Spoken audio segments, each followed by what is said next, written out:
Cuando era pequeño me llamó siempre la atención que el Quijote, de mi tierra, de La Mancha, era el segundo libro más universal, más traducido de la historia de la humanidad. Y dice, ¿cuál es el primero? La Biblia.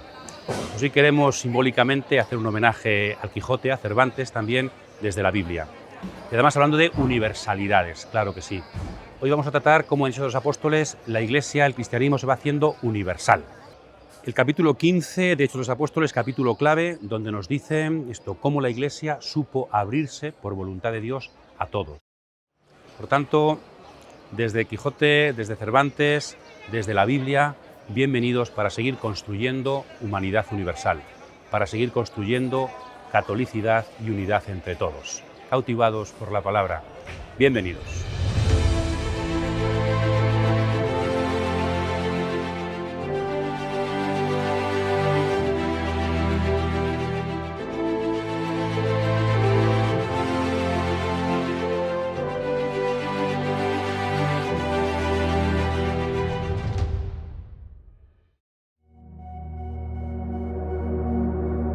En la iglesia establecida en Antioquía había profetas y maestros: Bernabé, Simeón, apodado el Negro, Lucio de Cirene, Manahén, hermano de leche del tetrarca Herodes, y Saulo. Mientras estaban celebrando el culto del Señor y ayunando, dijo el Espíritu Santo: separadme a Bernabé y a Saulo para la tarea que he decidido encomendarles. Entonces, después de haber ayunado y orado, le impusieron las manos y los enviaron.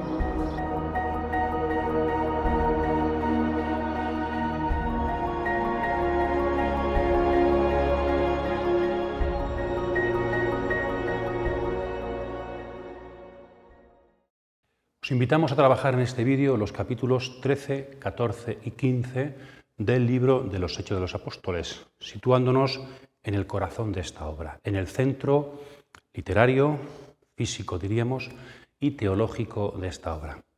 Vamos a ver un esquemita de lo que serían los capítulos 13 y 14 que coinciden con el primer viaje misionero de San Pablo. Sería bueno en este momento que trabajáramos un poquito los textos, como dijimos ya en vídeos anteriores, los textos de Hechos y los mapas, para ver lo que tradicionalmente hemos dicho, los 4 viajes de San Pablo. Este sería el primero. Después vendría el segundo, que tiene como principal característica que pasa a Europa, el Evangelio llega a Europa. El tercero, así llamado, aunque más que un viaje, es una estancia sobre todo en Éfeso, y desde ahí varios viajes, desde Éfeso.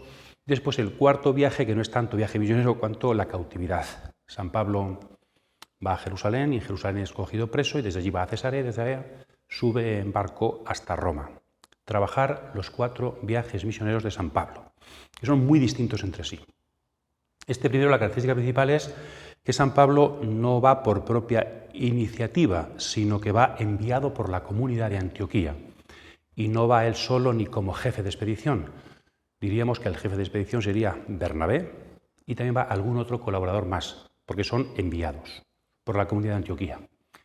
Aquí hay un comienzo importante. También, como dijimos al principio de los vídeos, se nos presenta de nuevo la comunidad de Antioquía y el número de los 5, ¿no? Los 5 catequistas es el tercer número misionero del libro de los Hechos. Teníamos 12 en el capítulo primero, teníamos 7 en el capítulo 6 y tenemos ahora los 5. De los 12, Pedro y Juan evangelizan, de los 7, Esteban y Felipe evangelizan, de los 5, Pablo y Bernabé evangelizan. El número 2 siempre nos recuerda al envío de 2 en 2 que hacía Jesucristo ya en su vida pública. Acordaos, Marcos capítulo 6. Los fue enviando de 2 en 2. Lo cual también nos recuerda que el Deuteronomio dice que para dar testimonio hacen falta al menos 2 testigos, enviados como testigos del reino, sobre todo de la resurrección de Jesucristo. El envío nunca es individual, siempre es comunitario, siempre es en comunión. En este envío está el gesto precioso de imponer las manos, aquí no tanto para conferir ningún tipo de sacramento, sino pues eso, para un envío. No van solos, sino que la comunidad los envía y por eso les impone las manos, ¿no? Un gesto de envío precioso. Este primer viaje, que se corresponde con los capítulos 13 y 14, En las cartas de Pablo, si las leemos, no aparece. Por eso algunos exegetas, algunos investigadores piensan que a lo mejor no sería histórico, sino que lo habría compuesto San Lucas, inventado San Lucas con algunos datos de la tradición, pero el que San Pablo no hable de él, tampoco en las cartas de Pablo no se habla de todo lo que San Pablo hizo, sino de la problemática concreta de esa iglesia concreta a la que se mandaba esa carta concreta. Además, en este viaje San Pablo no aparece como el protagonista y es el primerísimo viaje donde Pablo no escribe nada. Entonces, no es inverosímil, no es imposible que San Pablo no mencione un viaje, una experiencia misionera original al comienzo de su ministerio de apóstol de los gentiles, ¿verdad? Entonces, no tiene por qué no existir porque no aparezca en una fuente, aparece en otra y no parece que pueda ser todo esto una composición inventada por San Lucas. Después también hay otros que piensan no tanto que no existió, sino que está mal colocado. Dicen que este viaje sería no tanto previo a la Asamblea de Jerusalén, capítulo 15, sino posterior. San Pablo y San Bernabé habrían ido extendiendo el decreto de la comunidad, capítulo 15, por todas las iglesias. Entonces, lo que ha hecho Lucas es adelantarlo. Seguramente esto tampoco es muy verosímil, más bien al contrario. Este viaje, que es de un viaje de evangelización que Antioquía realiza, ha tenido tanto éxito entre los paganos que ahora se plantea un problema en la comunidad. ¿Qué hay que hacer con los paganos convertidos? Y por eso se reúne la Asamblea de Jerusalén.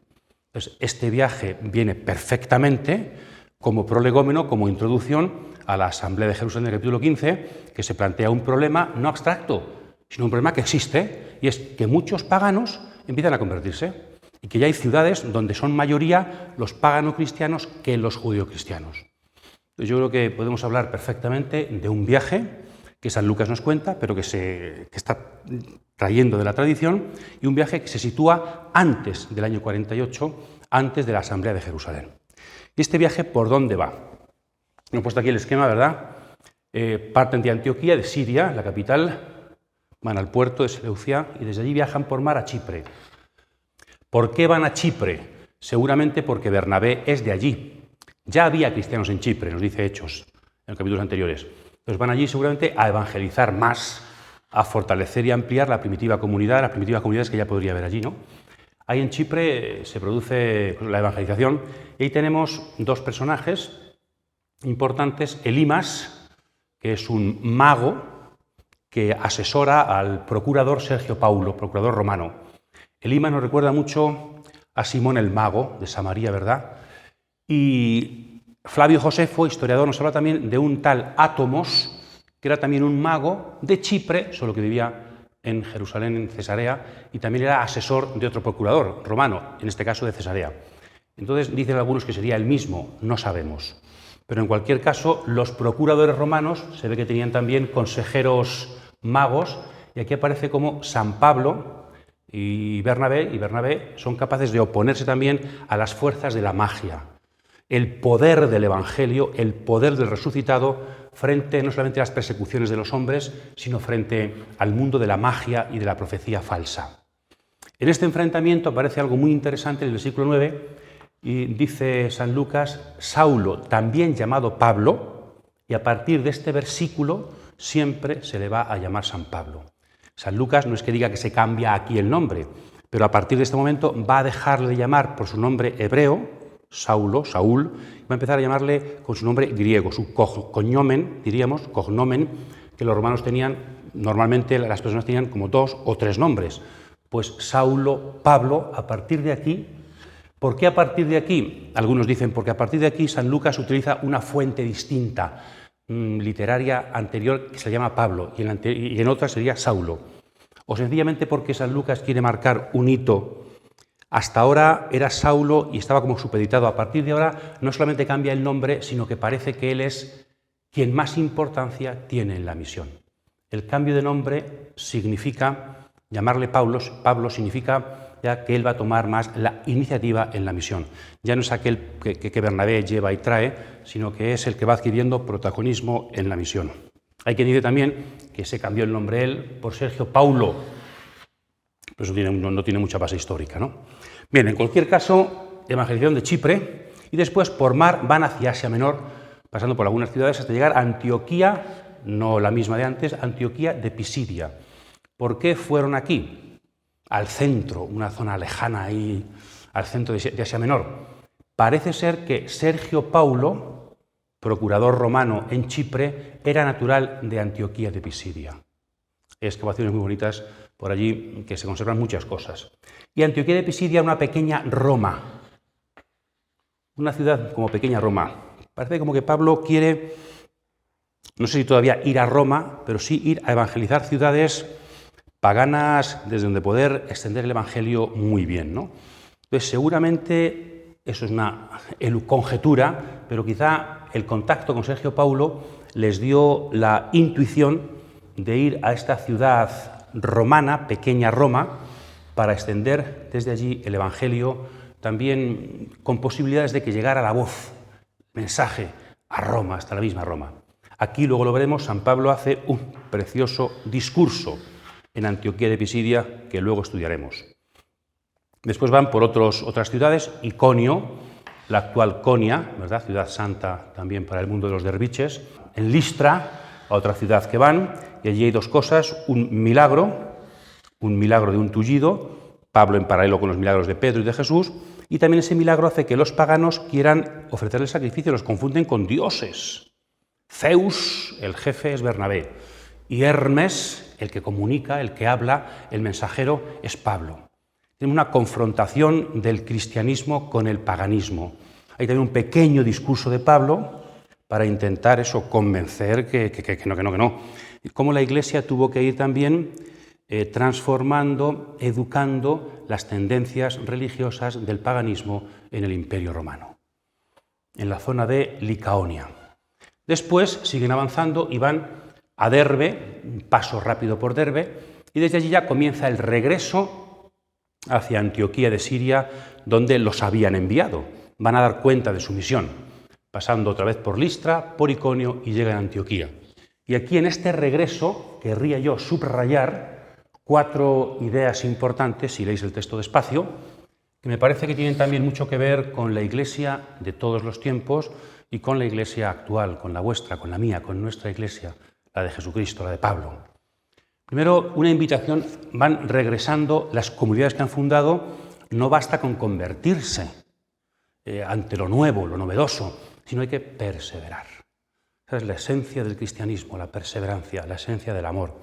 Diciendo una frase muy famosa que deberíamos repetir: hay que pasar mucho para entrar en el reino de Dios. El sufrimiento forma parte de la fe. Hay que pasar mucho para entrar en el reino de Dios. Quien no esté dispuesto a sufrir, que no se haga cristiano. También podríamos decir, quien no esté dispuesto a sufrir, que no ame, ni se embarque en ninguna empresa que merezca la pena. Este es como un mensaje, como un testamento que los discípulos dejan a las comunidades que han fundado. Después también no solamente dejan palabras, sino que organizan las comunidades. ¿Cómo? Como está organizada la comunidad de Jerusalén, que a su vez está organizada como se organizaban las sinagogas de los judíos, ¿verdad? Las comunidades de la diáspora, presbíteros, los ancianos. Empiezan a nacer los presbíteros cristianos. Los apóstoles, Pablo, Bernabé, fundan en las comunidades una institución, los presbíteros, para que allí, ¿cuál era su oficio? No se nos dice, pero empieza ya a ser la presidencia de la comunidad, seguramente la presidencia de la Eucaristía, claro. En cada comunidad hay un consejo de presbíteros que son los que van a sostener la vida de esa comunidad. También está la costumbre de rezar y ayunar para despedirse, para pedir por la comunidad, ¿no? Tradiciones del Antiguo Testamento que el cristianismo también ha aceptado como un signo de religiosidad, de poner la vida en manos de Dios. Y al final, cuando llegan y cuentan lo que ha pasado, y pues la comunidad de Antioquía se alegra muchísimo y dice: hombre, también a los paganos les ha abierto Dios la puerta de la fe. La puerta de la fe, en latín porta fidei.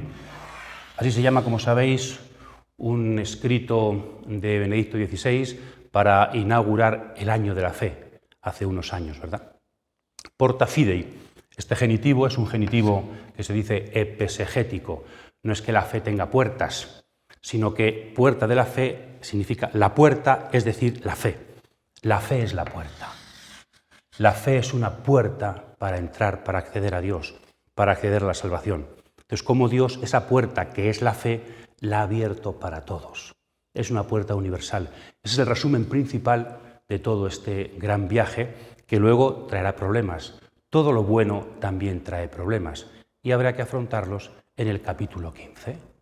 Un precioso viaje de ida y regreso, donde una comunidad que tiene ansias misioneras envía a 2 discípulos con acompañantes, Juan Marcos, y consiguen, son perseguidos, tienen dificultades, pero consiguen un gran éxito en la misión porque la puerta de la fe se ha hecho grande y muchos empiezan a pasar por ella.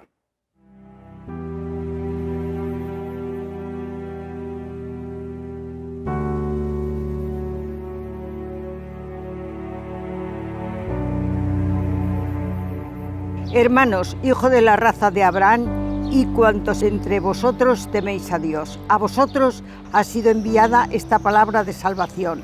Los habitantes de Jerusalén y sus jefes cumplieron, sin saberlo, las escrituras de los profetas que se leen cada sábado. Aunque no hallaron en él ningún motivo de condena, pidieron a Pilato que les hiciera morir. Y cuando hubieron cumplido todo lo que estaba escrito respecto a él, lo bajaron del madero y lo pusieron en el sepulcro. Pero Dios lo resucitó de entre los muertos.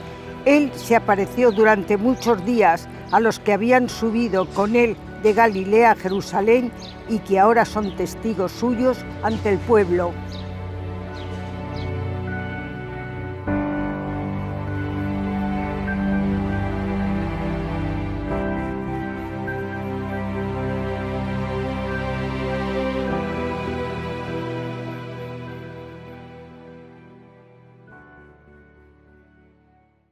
De este primer viaje misionero, enviados por la comunidad de Antioquía, vamos a subrayar, como hemos dicho, el discurso de San Pablo en Antioquía de Pisidia.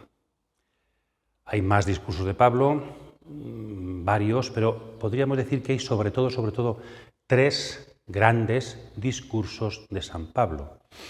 En el capítulo 13, que es este, en el capítulo 17, en Atenas, en el Areópago de Atenas, y en el capítulo 20, que es en Mileto, un discurso de despedida a los presbíteros de Éfeso, que se reunieron en Mileto. El capítulo 13 que vamos a ver es cómo sería la predicación típica de San Pablo a los judíos. En el capítulo 17, en Atenas, cómo sería la predicación típica de San Pablo a los paganos, Atenas, la filosofía griega y el cristianismo. Y en el capítulo 20, un discurso testamento en el interior de la Iglesia. Discurso a judíos, discurso a paganos, discurso en el interior de la Iglesia, una especie de resumen de la vida de San Pablo. Entonces, trabajando estos discursos, nos podemos hacer una preciosa idea de lo que predicaba San Pablo según fueran los destinatarios, sabiendo acomodarse a aquellos a quienes se dirigía. Entonces, trabajamos este capítulo, hemos dicho en Antioquía de Pisidia, y tenemos un discurso que podemos dividir, yo creo que San Lucas nos lo ha puesto dividido en 3 grandes secciones, ¿no? Todas ellas empiezan con una referencia a los destinatarios, hermanos, israelitas, temerosos de Dios, destinatarios. O sea, ese recurso de volver a repetir los destinatarios nos ayuda a dividir el discurso en 3 bloques, ¿no? El primer bloque, estos versículos, 17 al 25, es un recuerdo, un repaso de la historia de la salvación, un poquito en línea con lo que Esteban hizo en Hechos 7, aunque allí había más tono de reproche y aquí no tanto. La historia de Israel, como Dios ha ido actuando en este pueblo, en el pueblo de Israel, está dirigiéndose a judíos, desde los patriarcas hasta culminar en David. Después de David no se cuenta nada, sino que salta la historia, dice, ha suscitado a David y después de él ha suscitado a Jesús. Se pasa directamente a Jesús. Eso sí, con una mención de Juan Bautista, lo cual nos hace ver la continuidad entre Antiguo Testamento y Nuevo Testamento, entre el Dios de los patriarcas, el Dios de David, y el Dios que ha suscitado a Jesús. Entonces, Jesucristo es el nuevo David. Desde David se ha prometido un Mesías, entonces Jesucristo es el Mesías suscitado. La palabra suscitar significa levantar, hacer surgir, pero también tiene un doble sentido, significa resucitar. Está jugando con esa palabra. En David significa levantar, hacer surgir, después significará resucitar y en medio ambiguo. Nos está diciendo San Pablo que resucitando a Jesús, Dios ha cumplido las promesas de suscitar un Mesías. La resurrección es la proclamación mesiánica de Jesús por parte de Dios, el Dios del Antiguo Testamento. Entonces, la historia. Jesucristo no comienza algo nuevo de la nada, sino que es el cumplimiento de unas promesas a un pueblo. Segunda parte, vamos a centrarnos en esas promesas. ¿Y esas promesas qué son? Pues son el querigma primitivo, siempre lo hemos dicho muchas veces, ¿no? Que es la esencia que anuncia el cristianismo, sobre todo 4 cosas de Jesús. Es el querigma pascual. La muerte, la sepultura, la resurrección y las apariciones. Se parece mucho este querigma al credo primitivo que encontramos en 1 Corintios 15 de San Pablo, que San Pablo dice que lo recibió anteriormente a él, no es suyo, es de la Iglesia primitivísima, ¿no? Ese es el querigma. Y después viene la prueba de la Escritura. Jesucristo resucitado viene a cumplir lo que el Antiguo Testamento decía. San Pedro en el capítulo 2 habló del Salmo 16, aquí se cita el Salmo 2, Isaías 55 y también el Salmo 16. En la retórica antigua, casi que hay un guiño a la retórica antigua, está la narratio, que es contar los hechos, y luego llega la probatio, argumentar, dar prueba de esos hechos. Es que sería lo mismo, ¿no? La narratio es el querigma cristiano, lo que el cristianismo anuncia, y después la probatio, desde el gran testimonio, el gran argumento que es la Sagrada Escritura. Es el testigo más fehaciente para demostrar algo, la palabra de Dios, ¿no? Entonces es el centro del discurso donde a aquellos que aceptan esto, la historia de Israel tocada por Dios, se les anuncia esto. Dios, este Dios, sigue actuando y ha llevado la historia a su plenitud. Y tercera parte, tendríamos la conclusión donde aparecen el significado salvífico de esto. Esto no solamente es una cuestión histórica que sucedió, claro, pero ¿para qué? Para otorgar a Israel el perdón de los pecados y la justificación por la fe, no por la ley.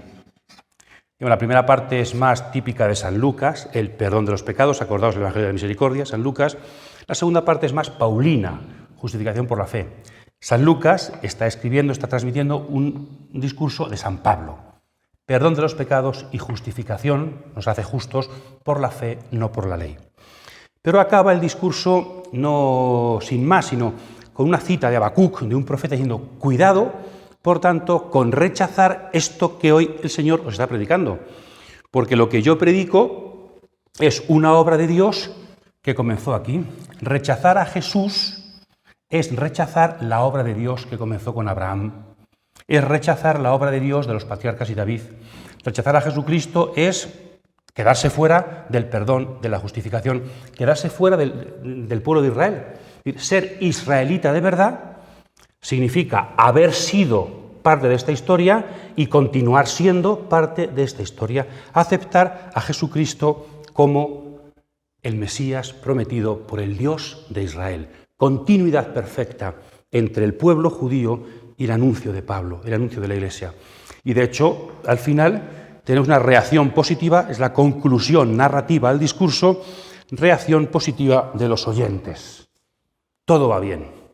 Pero la semana siguiente, nos recuerda a Tomás, ¿verdad? Al octavo día, primer día de la semana, Juan 20, pues aquí es al siguiente séptimo día, el siguiente sábado, pues San Pablo sigue predicando, pero empieza a haber éxito también entre los gentiles. Y entonces el éxito de la misión provoca la envidia de los que no se convierten. Eso, por desgracia, pues sigue pasando, tiene que pasar.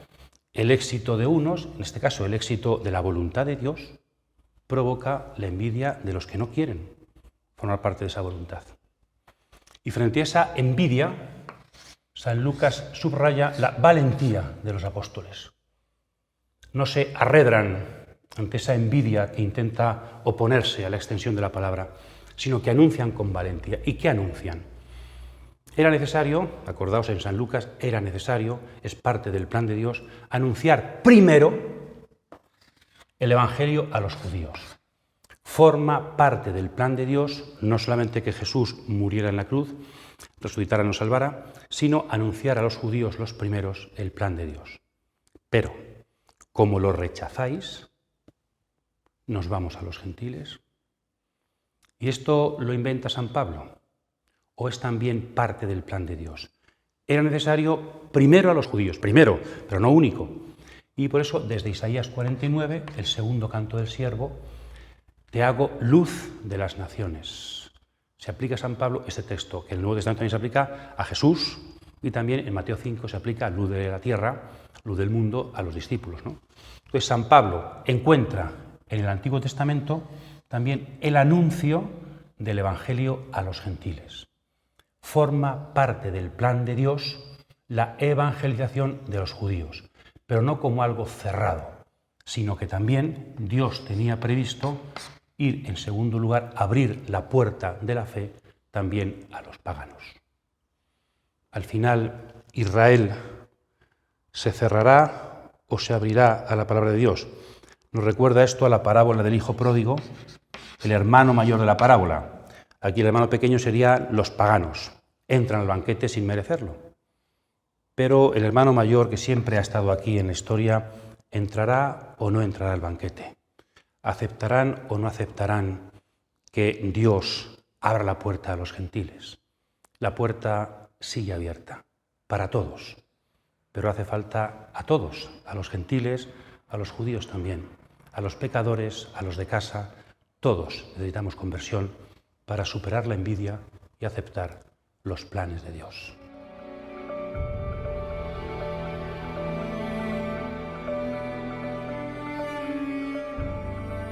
Después de evangelizar aquella ciudad y conseguir bastantes discípulos, se volvieron a Listra, Iconio y Antioquía, confortando los ánimos de los discípulos, exhortándolos a perseverar en la fe y diciéndoles: es necesario que pasemos por muchas tribulaciones para entrar en el reino de Dios.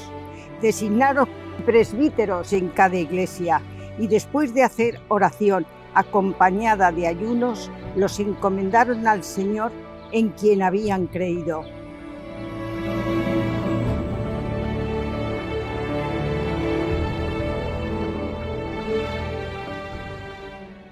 Ante este primer viaje misionero de San Pablo, de Bernabé, se nos ocurren, podríamos hacer dos reflexiones sencillas, relativamente sencillas, creo que dan para mucho, ¿no? Para profundizar, para reflexionar, para dialogar. Siempre el misterio de los planes de Dios. Primero, la relación histórica y teológica, las dos, entre el rechazo de Israel el Evangelio y su universalidad. ¿Habría predicado San Pablo el Evangelio a los paganos si Israel no lo hubiera rechazado? ¿Se habría abierto la Iglesia a los paganos si el pueblo de Israel, en su mayoría, hubiera aceptado a Jesucristo resucitado?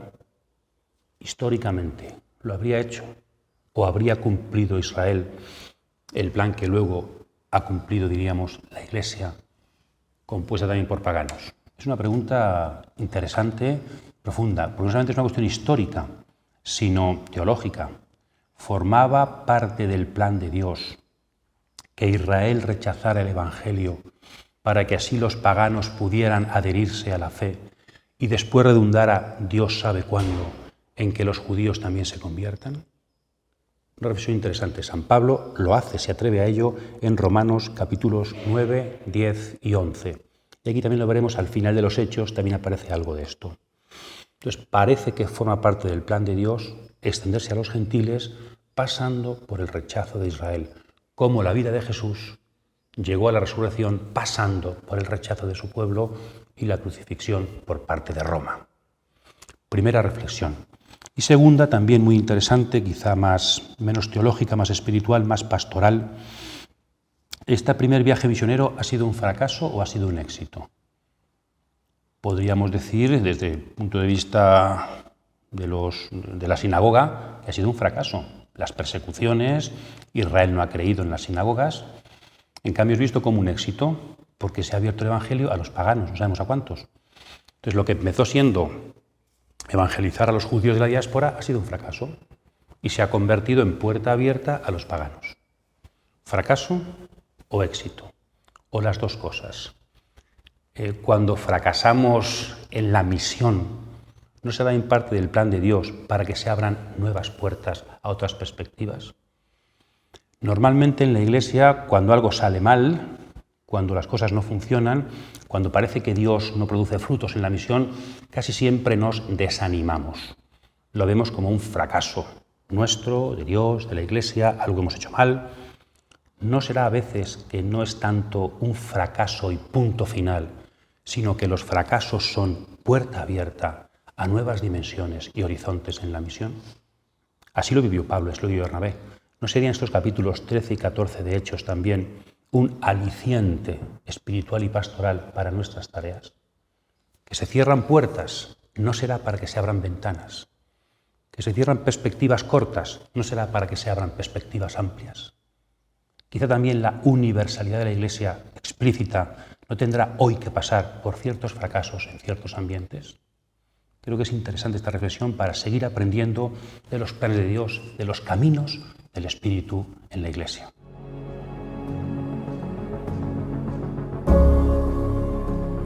Bajaron algunos de Judea, que adoctrinaban así a los hermanos: si no os circuncidáis conforme a la costumbre mosaica, no podéis salvaros. Esto fue ocasión de una acalorada discusión de Pablo y Bernabé contra ellos.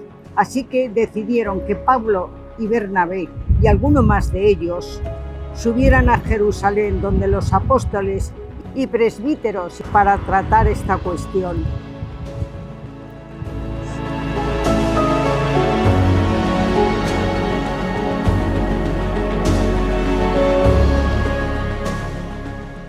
Pasamos ahora a trabajar el capítulo 15 del libro de los Hechos, que tiene 28 capítulos. Estamos justamente en el centro. Y además, como decíamos al principio, todo converge aquí. Sobre todo es importante el contexto anterior, el capítulo 10 del libro de los Hechos, la conversión del primer pagano, Cornelio, por parte de Pedro. Va a ser importante este antecedente. Y el segundo, la misión que acabamos de ver, cómo Dios, que va por delante de la Iglesia, ha hecho que el Evangelio de Pablo y Bernabé se extienda en muchas comunidades de la diáspora del Imperio Romano, se extienda a los gentiles. Pues parece que la vida, el Espíritu, Dios va por delante. Y ahora la Iglesia le toca discernir. Visto que el Evangelio están empezando a creer muchos paganos, ¿qué tenemos que hacer? Llega el momento del primer gran discernimiento de la historia de la Iglesia. Hechos, capítulo 15, en Jerusalén. Tenemos referencias a este acontecimiento, a esta asamblea, concilio, como queramos llamarle, también en el capítulo 2 de la carta de San Pablo a los Gálatas. Se refiere al mismo acontecimiento, pero tiene algunas variantes distintas. Por ejemplo, ahí Pablo no aparece como enviado de la comunidad de Antioquía, sino que parece que va por propia iniciativa y acompañado de Tito, que en cambio en Hechos no aparece. O también él dice que se reunió no con los presbíteros, y no solamente dice con tres, ¿no? Santiago, Cefas y Juan. Juan no está en Hechos. Santiago y Cefas, como veremos, Santiago y Pedro sí están en Hechos. Y además también parece el mismo orden. Santiago el primero, parece el más importante. Y en Hechos 15 también parece el más importante. Después Pedro, la ausencia de Juan. Después él al final se comprometió a ayudar a los pobres de Jerusalén, cosa que no aparece en Hechos. Eso de que San Pablo le dieran en toda la razón, pero solo le pidieron una cosa, le pidieron una excepción, que tuviera en cuenta a los pobres. Eso no aparece en Hechos. Y luego la carta apostólica que aparece en Hechos, con sus excepciones, diríamos, no aparece en Gálatas. Y a pesar de todo, está claro que son matices, pero son dos perspectivas. Esta es ya muy posterior, San Lucas escribe cuando todo está solucionado, y esta es también apologética, Pablo se está defendiendo. Pero son dos perspectivas distintas de un mismo acontecimiento que tienen algunos matices que no aparecen en uno o en otro. Algunos piensan si la carta apostólica, que no aparece aquí, que aparece al final de Hechos, ¿no?, habría sido compuesta no en este momento sino después por parte de Santiago y que San Pablo quizá no la habría aceptado, Bueno, son ya hipótesis y lucubraciones, casos que son dos acontecimientos donde la solución principal, que fue el sí a los paganos, se corroboró para siempre en la historia de la Iglesia. Pablo lo cuenta con unos subrayados y Lucas lo cuenta mucho más tranquilamente, después de pasados los años, desde otra perspectiva. Veamos entonces la perspectiva lucana de San Lucas, de Hechos de los Apóstoles. Tenemos el marco, diríamos, de esta cuestión está en Antioquía, es donde nos ha dejado el relato, que han vuelto los misioneros. Todo va bien, pero algunos llegados de Judea, no dice de Jerusalén, para que no aparezca, pues como que dicen, cuidado con los gentiles porque hay que circuncidarse, si no, la ley es la que salva. ¿No? Entonces se produce un altercado, todo empieza en un altercado en Antioquía, todo acabará también en Antioquía, todos contentos porque la consulta ha sido positiva. Entonces deciden enviar, ya no de misiones, sino de discernimiento, a Pablo y Bernabé para que diriman la cuestión en Jerusalén. Suben a Jerusalén y van pasando por otras comunidades, Fenicia, de otros lugares, camino de Jerusalén, y donde también van teniendo éxito. O sea, como que el Espíritu Santo, Dios, va corroborando con la alegría y con los frutos que Pablo y Bernabé, que la perspectiva de Antioquía es la perspectiva que Dios quiere. Y se produce ahí una reunión en Jerusalén para tratar la cuestión, ¿vale? Versículos 5 y 6. Y el centro de todo el capítulo son dos discursos en paralelo, el discurso de Pedro primero, el discurso de Santiago después. En el centro, para separar ambos discursos, una pequeña intervención de Pablo y Bernabé, pequeñísima, para decir que expusieron lo que predicaban, para que sepáis lo que hablamos, para si está de acuerdo la Iglesia con ello, ¿no? Discurso de Pedro. Pedro había desaparecido de los Hechos en el capítulo 12, ¿verdad? ¿Os acordáis del éxodo de Pedro? Seguramente con la persecución de Agripa, que mató a Santiago de Zebedeo y persiguió a Pedro, lo encarceló. Seguramente a partir de ahí Pedro se fue más de misión y fuera de Jerusalén. Pero esto no impide que alguna vez volviera a Jerusalén de visita Pero sí parece que Pedro, a partir del capítulo 12, ya desaparece de Jerusalén y su centralidad ya no está en Jerusalén. El jefe de la comunidad de Jerusalén parece que va a ser Santiago, no Santiago Zebedeo, sino Santiago, el hermano del Señor, que sería el autor de la carta canónica de Santiago, muy interesante. Pedro después lo encontramos en Antioquía, después lo encontramos en Corinto seguramente y después lo encontraremos en Roma. Pedro está ya viajando por las comunidades cristianas y su centro ya no es Jerusalén. Pero aquí aparece participando.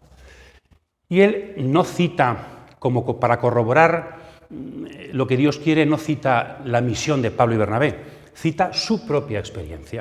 Es decir, Dios ya habló, yo voy a decir lo que Dios ya ha dicho, y es, quiero que abras el Evangelio a los paganos. Las separaciones de pureza se rompen con la fe. La fe, el Espíritu, hace puros también a los paganos, puedes entrar a su casa, puedes acogerlos en la comunidad. Entonces Pedro lo que está haciendo es testificar, ser testigo de los planes de Dios, que ya ha dicho su opinión. La Iglesia debe secundar los planes de Dios. Aquí en la visión de Lucas aparece un poquito distinto a la visión de Pablo. San Pablo dice que hay que aceptar cada uno su carisma. El mismo Dios, el mismo que hizo a Pedro misionero apóstol de los judíos, me ha hecho a mí, Pablo, apóstol de los gentiles. Eso es Pablo. En cambio aquí Pedro dice, Dios me ha hecho desde el principio apóstol de los gentiles. Pablo le llama apóstol de los judíos. Él se llama en Lucas apóstol de los gentiles por este caso, por el caso de Cornelio. Y a San Lucas le importa mucho decir que esto no es solo cuestión de Pablo y Bernabé y Antioquía, sino que también ya antes, en Jerusalén y al frente Pedro, que era el apóstol de la Iglesia, también va viviendo la apertura a los paganos. Después de intervenir rápidamente Pablo y Bernabé, el discurso de Santiago que dice, escuchadme, aparece su importancia, ¿no? Y Santiago da la razón a lo que ha dicho Pedro. ¿Y está de acuerdo? Y para ello también hace falta una cita bíblica. Cita un texto de Amós, capítulo 9, según la versión griega de los 70. En la versión hebrea original parece como que significa que vuelven del exilio, es un añadido al profeta Amós, vuelven del exilio y Jerusalén va a dominar otra vez los pueblos de alrededor. En la versión griega no es tanto dominio de Jerusalén sobre los pueblos, sino que todos los pueblos van a poder formar parte, van a buscar también al Dios de Israel. La perspectiva universalista está sobre todo en el texto griego.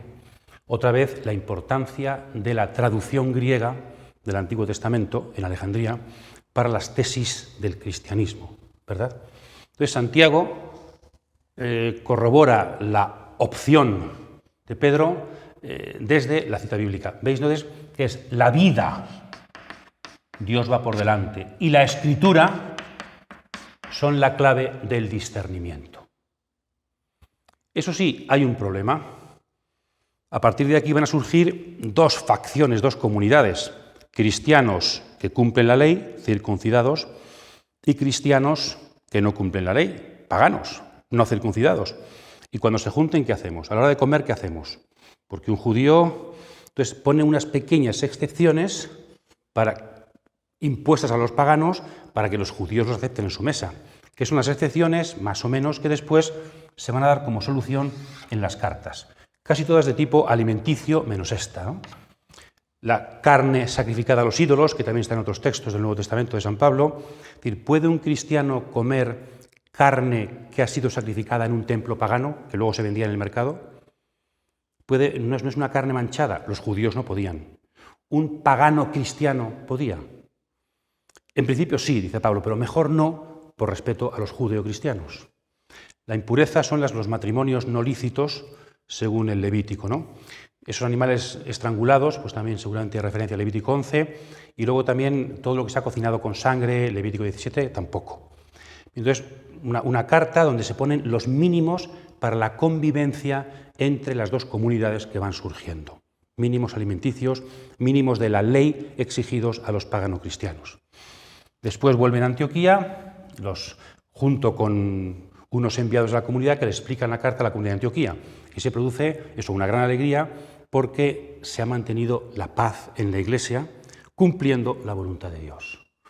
Diríamos que Dios ha ido por delante, pero la Iglesia ha sabido escuchar, es un ejercicio de sinodalidad, ha sabido escuchar a la vida, al Dios que actúa en la vida, ha sabido escuchar las Escrituras, ha sabido escucharse a sí misma, a Antioquía, a Pedro, a Santiago, y ha llegado a la solución que Dios quería.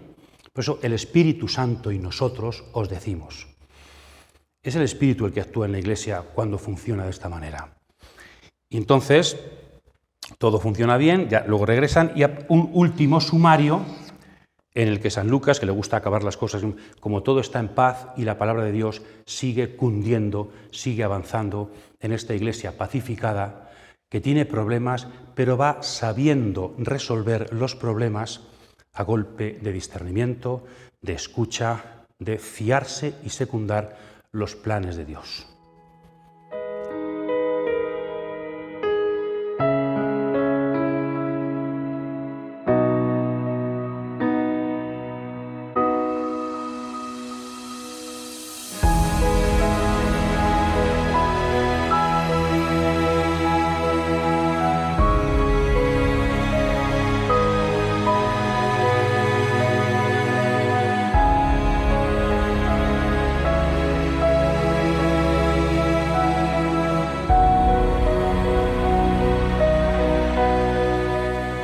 Resumimos entonces la doble problemática que aquí se planteaba.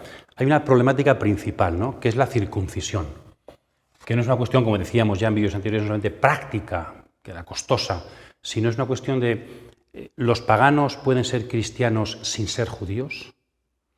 ¿El bautismo es suficiente? Es una cuestión de tipo práctico, de tipo de relaciones humanas, de tipo histórico salvífico, que importa el Antiguo Testamento, y sobre todo de tipo ¿qué nos salva? ¿Qué nos da la vida? ¿La ley? ¿Hay que cumplirla? ¿O Jesucristo? Ahí es una cuestión de fondo que muchos no supieron entender y por eso los problemas siguieron. La solución se dio, pero entonces, ¿hay que circuncidar a los paganos? No. Toda la Iglesia más o menos estuvo de acuerdo, pero claro, quedaba un segundo problema, que es lo que dice la carta, ¿no? ¿Qué pasa entonces en las comidas? Porque los judíos solamente pueden comer unas comidas. Y también no pueden comer con paganos. Entonces, los judeocristianos frente a los pagano-cristianos. Claro, ¿podemos permitir que un pagano cristiano no cumpla la ley, no se circuncide? Vale, fue lo que se permitió aquí. Pero claro, si a mí me hacéis, yo judío-cristiano, me hacéis comer con él, ya no solamente por ser cristianos, ya no solamente es que Él incumpla la ley, sino que me hacéis incumplir la ley a mí. Este problema al principio no se supo ver bien del todo, no sé. Pues claro, ahí ya no solamente es que algunos cristianos no cumplan la ley del todo, pero a mí no me obliguéis a dejar de ser judío, no me obliguéis a ir contra mi tradición y contra mi ley. Esto fue lo que se dio cuenta San Pablo, que efectivamente, como el cristianismo es más importante que ser judío, yo tengo que acoger a los paganos, tengo que comer con ellos, celebración eucarística. Entonces, un punto de la ley, comer con paganos, las comidas, tengo que incumplirlo. Claro, ahí los judíos se opusieron, es un problema que quedó un poco sin resolver.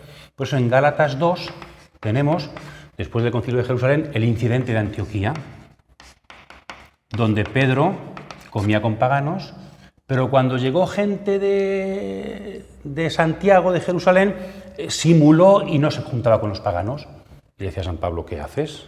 Esa simulación, tú sigues comiendo con paganos porque puedes, pero no quedó del todo resuelta la cuestión. Y de hecho que parece que va a ser eso un principio de fricción que va a hacer que San Pablo, ya veremos en vídeos siguientes, se separe un poquito de la comunidad de Antioquía. O sea, el primer problema quedó resuelto, pero se creó a su vez un segundo problema difícil de resolver y que siguió después en comunidades paulinas.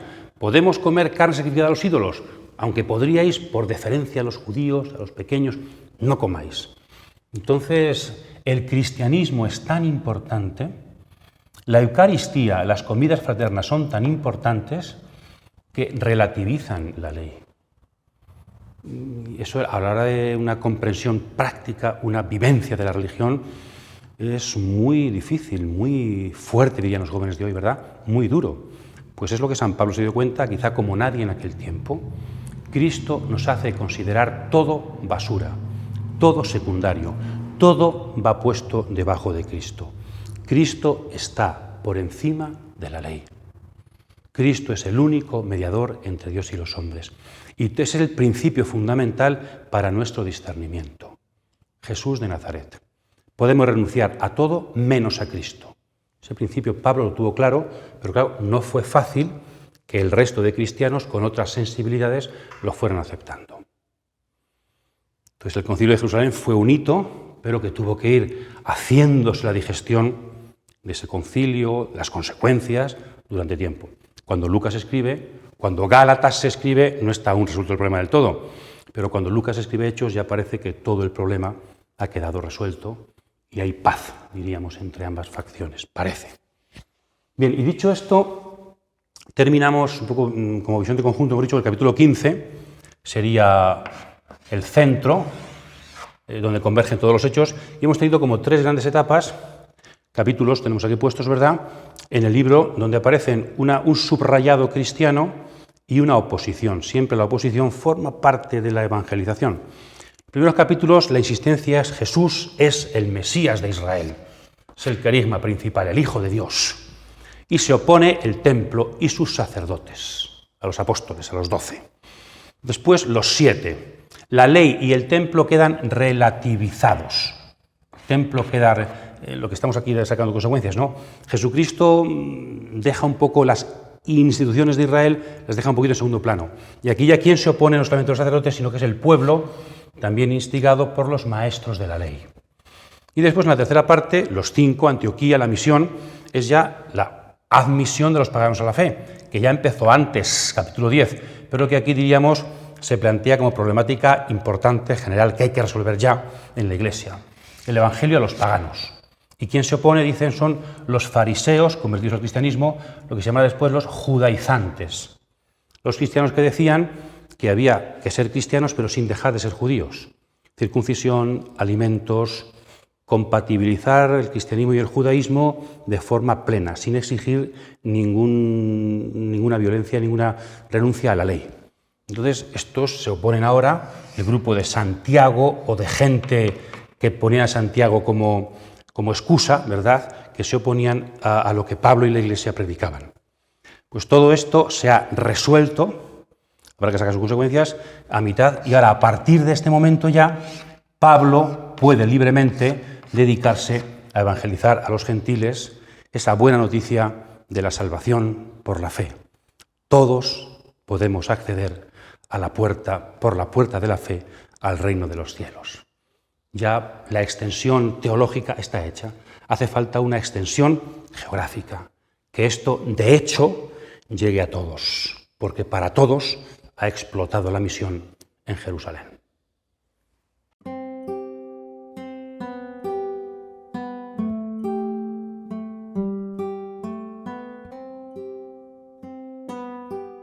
Comenzábamos con la literatura. La literatura nos hace universales. La palabra, oral y escrita. El gran protagonista, la gran protagonista de Hechos es la palabra de Dios. A su servicio están todos los apóstoles y se va extendiendo. Hoy hemos visto cómo la palabra es también fruto de envío. Son enviados por una comunidad para ir abriéndose a una iglesia cada vez más universal, donde todos caben, gracias a su conversión, a su fe en la palabra, a dejar que Dios obre en sus vidas. Necesitamos comunidades que envíen y que disciernan, como Antioquía y Jerusalén. Necesitamos una iglesia dispuesta a ir siempre más allá, a secundar los planes de Dios y del Espíritu que siempre van por delante, y dispuesta a discernir, a dialogar, a escuchar la vida y la palabra, a escuchar a los demás, para que así los planes de Dios se cumplan en nuestra historia. Cautivados por la palabra, cautivados por la misión, cautivados por el Espíritu que siempre abre nuevos horizontes. Feliz semana a todos.